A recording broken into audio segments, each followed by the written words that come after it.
do Arco da Jovem. Hoje o nosso convidado é um membro de uma residência universitária em Lisboa. Hoje, no programa Coisas do Arco do Jovem, temos o nosso convidado, Álvaro Duarte.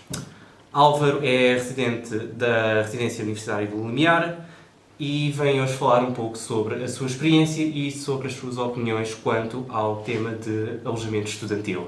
Antes de mais, queria dar mais uma vez as boas-vindas e gostaria que você começasse por nos falar um pouco sobre a sua própria experiência. Certamente já contou várias vezes a familiares, a amigos, mas gostaríamos que contasse agora para o nosso programa, pelas suas próprias palavras, como é que foi toda a sua experiência até conseguir chegar à residência.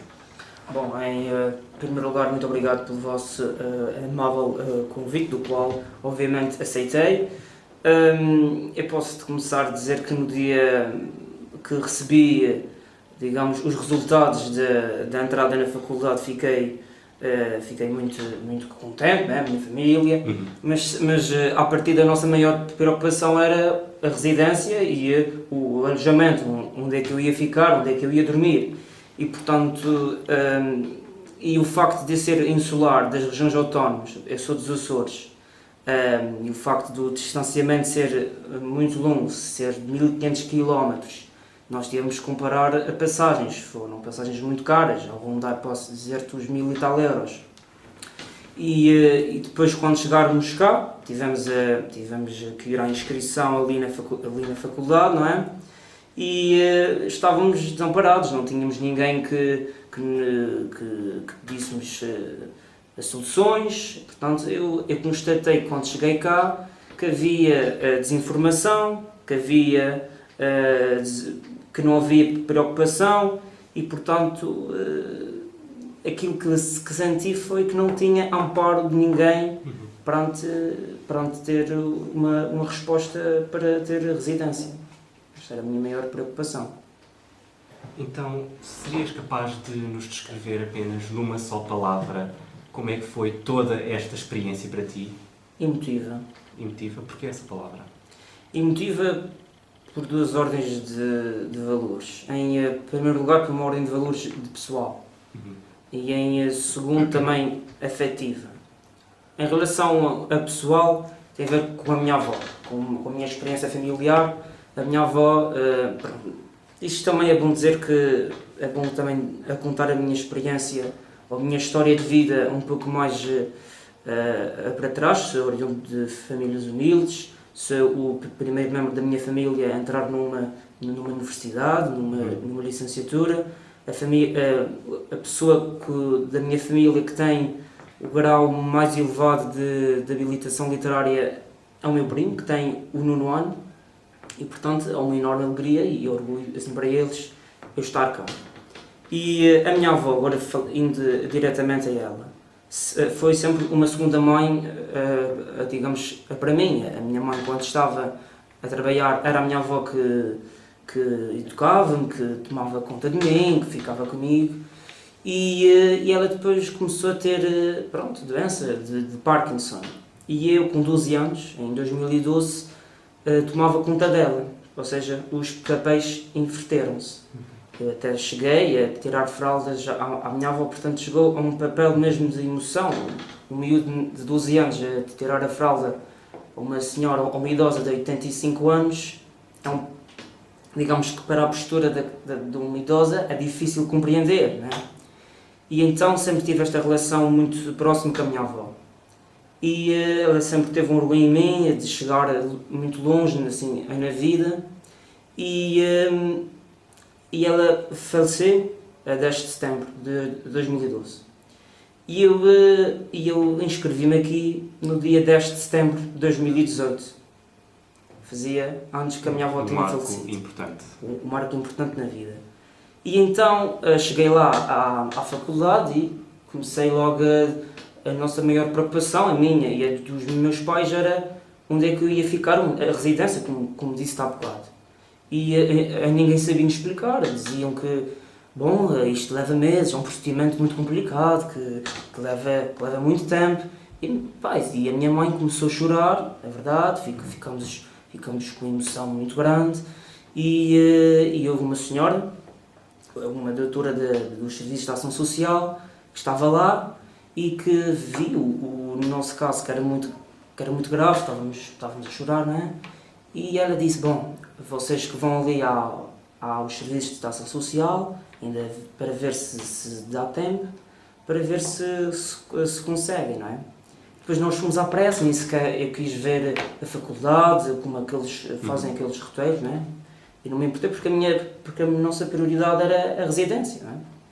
E então cheguei lá e fiz inscrição no computador e depois sabíamos que eu ia ter residência, logo neste dia. Fiquei emocionado, comecei a chorar e nem sequer me lembrei deste caso da minha avó. E depois esta senhora da residência, lá do Serviço de Ação Social, foi lá ao edifício e olhou para nós e viu que estávamos a chorar e disse-nos assim, há sempre uma estrela a brilhar. Ou seja, quando ouço estas palavras, os meus olhos começaram a chorar. E um valor de ordem pessoal foi emotivo.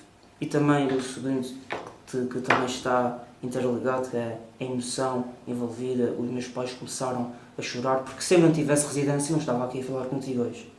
Eu ia para os Açores. Eu não tinha possibilidades de pagar 400, 500, 600 euros por uma residência.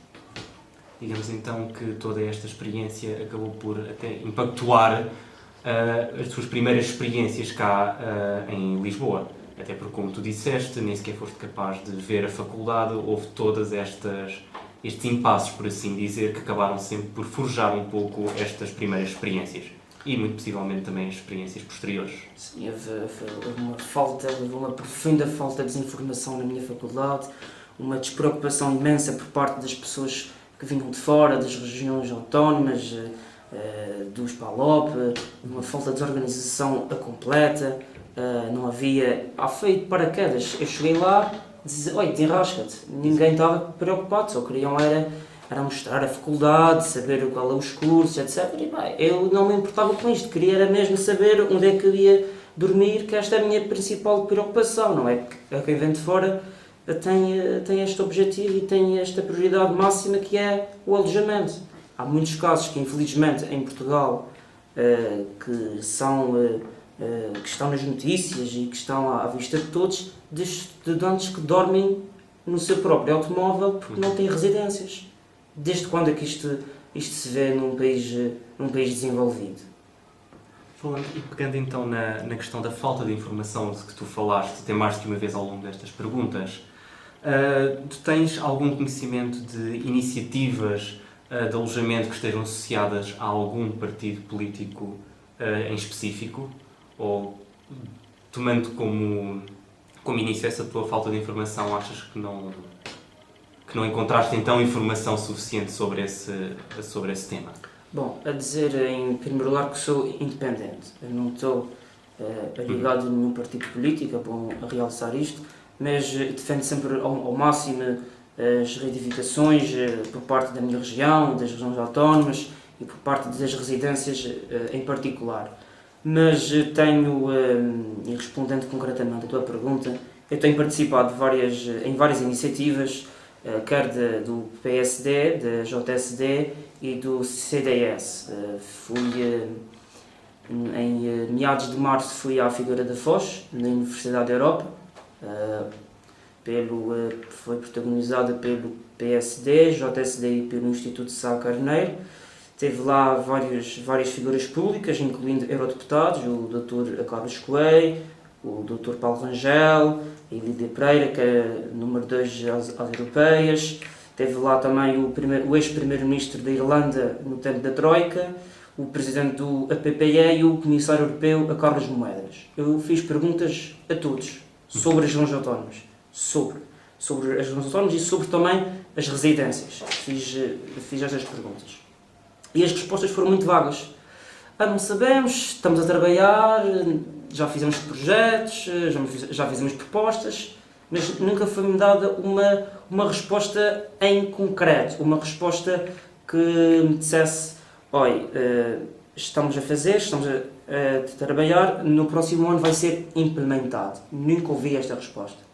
Na semana passada, em abril, no início de abril, Fui a Bruxelas, participei num concurso da JP, da Juventude Popular, como independente, e fui um dos vencedores. Fui à capital belga, fui às instituições europeias, fui à Comissão Europeia, fui ao Parlamento Europeu, falei com o Dr. Nuno Melo, eurodeputado, e falei com ele pessoalmente, disse a ele sobre as dificuldades das regiões autónomas e falei concretamente sobre as residências universitárias, que era um problema gravíssimo, era uma realidade social que era de veras muito preocupante para a nossa sociedade. E apesar de não ser afiliado em nenhum partido, conheço que a JSD ou PSD, porque falei também com a Margarida Balseiro Lopes na Figueira da Foz, falei com ela e ela disse que o PSD já tinha feito propostas no Parlamento, mas penso que não deu muito resultado, visto que ela me disse. Eu tenho também nas RGAs, nas Assembleias Gerais de Alunos da minha faculdade, tenho debatido e pelas reivindicações. Portanto, apesar de não estar afiliado em nenhum partido, vou sempre à luta pelos interesses, porque se ninguém o faz, eu tenho que o fazer. Percebes então que és uma pessoa muito ativa nestas situações, nestes problemas que estão a acontecer atualmente neste tema.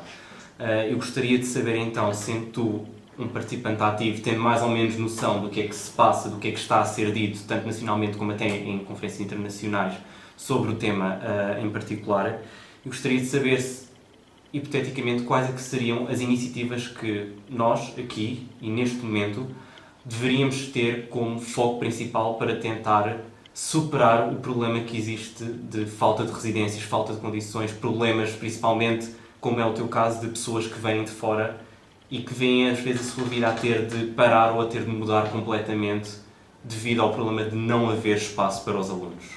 Bom, é muito fácil a falar e criticar, mas é difícil de agir. Às vezes nós criticamos o governo, criticamos as pessoas, mas é preciso fazer mais residências. É preciso construir mais residências universitárias e para dar a capacidade de resposta aos alunos que vêm de fora. E temos que compreender as situações que pessoas como eu e como milhares iguais a mim, que vêm das regiões autónomas ou que vêm dos PALOP ou que vêm do norte do país e que querem estudar em Lisboa ou no Porto, não é? E têm este direito, ninguém pode negar este direito de não estudar em qualquer sítio do país, e não é por esta condicionante que sou do Porto, ou sou do interior, ou sou das regiões autónomas, que não posso estudar cá. E o Governo ou o Estado, tem que dar este direito, tem que me, através de outras maneiras, garantir que consiga estudar cá, através do quê? De residências, dormir, não é? Através das propinas, da bolsa de estudo e através de uma condição de vida, pelo menos um pouco, que me dei para viver. Sinto então que este problema acaba por ser um dos grandes impasses que faz com que alguns dos estudantes não possam então prosseguir a sua vida académica. Sim, isso é um facto insufismável, digo até que é inegável, ninguém pode desmentir isto. Uma pessoa que não tenha dinheiro para estudar, não estuda, porque, como já te disse, uma casa aqui em Lisboa custa em média 400, 500 a 600 euros. Quem não tenha uma residência fica à mercê dos senhorios, que cobram taxas altíssimas, ficam à mercê de vida. Há estudantes que dormem no carro, como já referi, há estudantes que dormem na biblioteca, e isto é impensável. Como é que é possível hoje em dia termos isto? E depois o facto é de uma pessoa ter um aluno como eu, ter um sonho de construir um futuro, um projeto futuro, estudar numa determinada faculdade e depois ter uma grande barreira, um grande entrave, que é não ter alojamento. E o Estado tem que colmatar estas dificuldades, tem que colmatar esta lacuna que é gravíssima e que tem que ser feita imediatamente. Já propus também, a propósito disto, na RGA da minha faculdade, da Faculdade de Direito, já disse inúmeras vezes, bastantes vezes até, ou todas as vezes, porque temos que ser práticos e nós temos que ser pragmáticos e temos que ter os pés assentos na terra. Se com propostas de lei ou com projetos de lei as coisas não vão lá, ou seja, não há, é impossível, porque, como já disse há pouco do PSD, ou que foi chumbado ou que não deu resultado, a única forma é de então fazermos pressão ao governo, ou, por exemplo, estamos agora em época de eleições, fazer pressão, porque o grande poder é o poder da comunicação social, é o poder dos mídias, e o poder da opinião pública faz toda a diferença.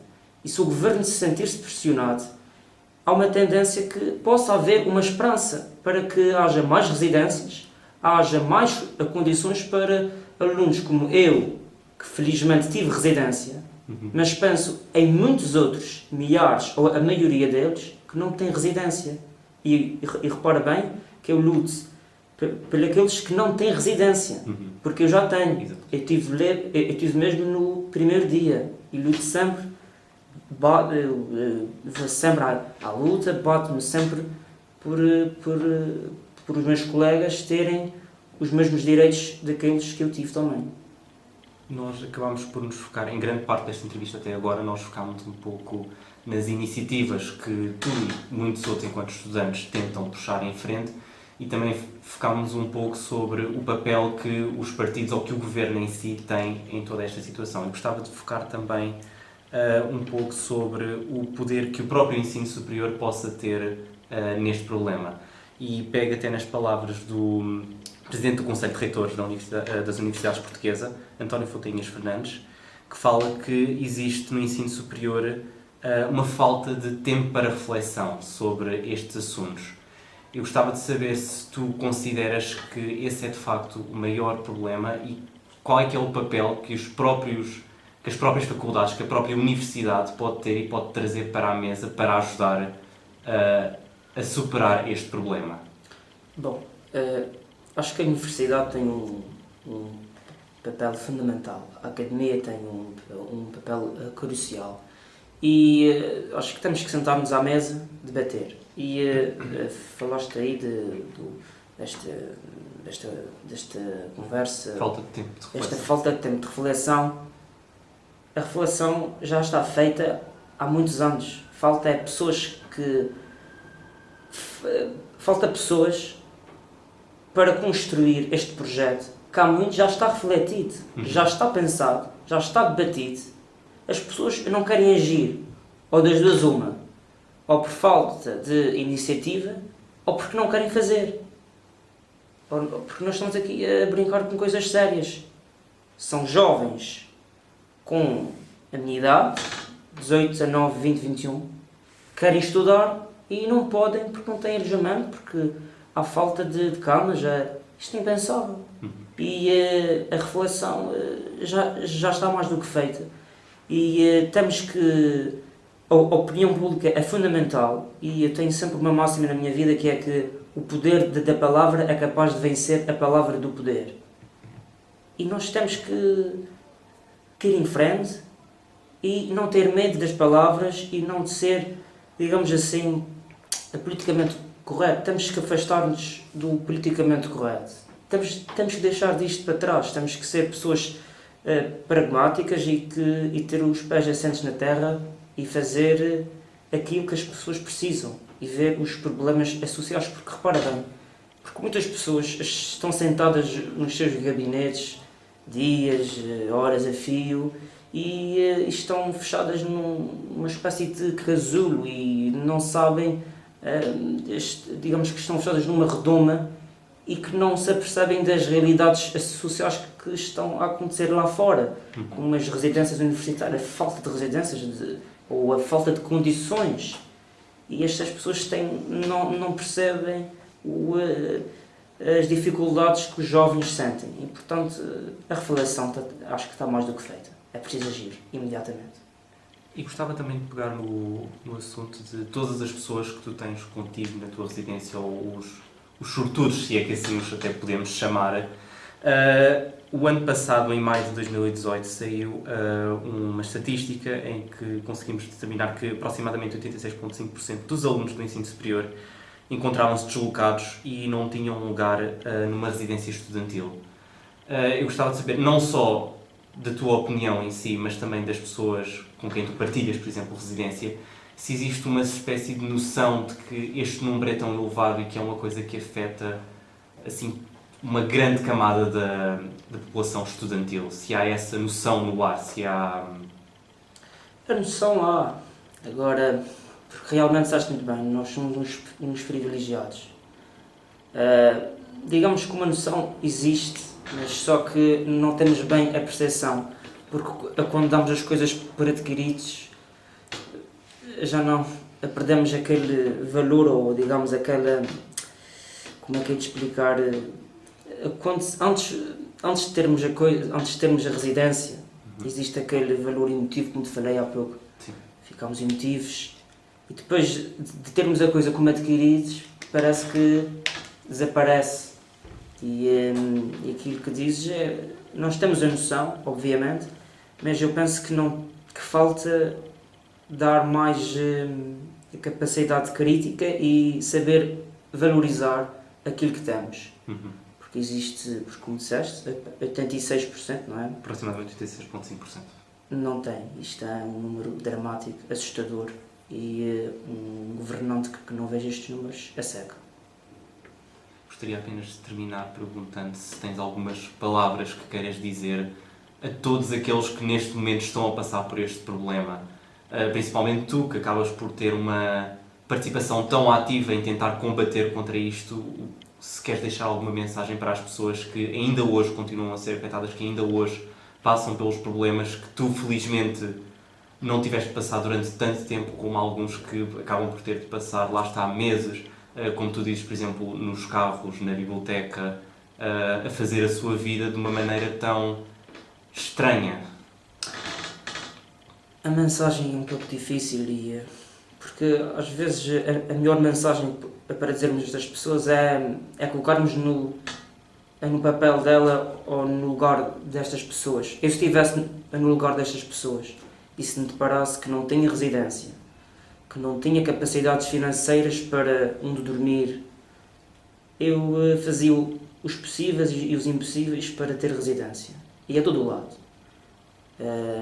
Dormia à frente daqui da reitoria, da faculdade, ia para a comunicação social, fazia tudo aquilo, os possíveis e os impossíveis.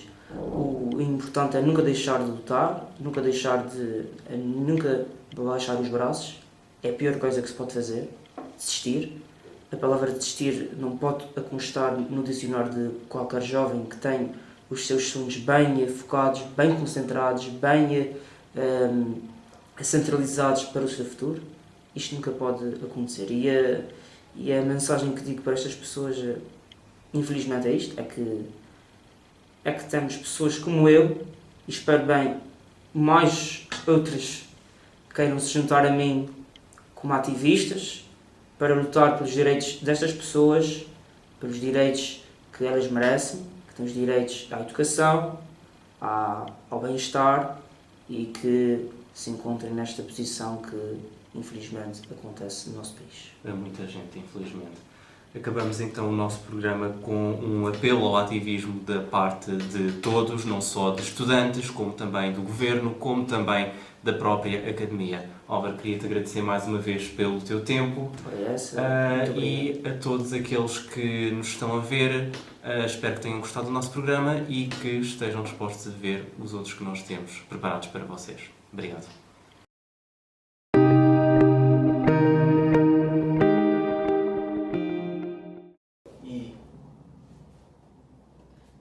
Esqueci-me.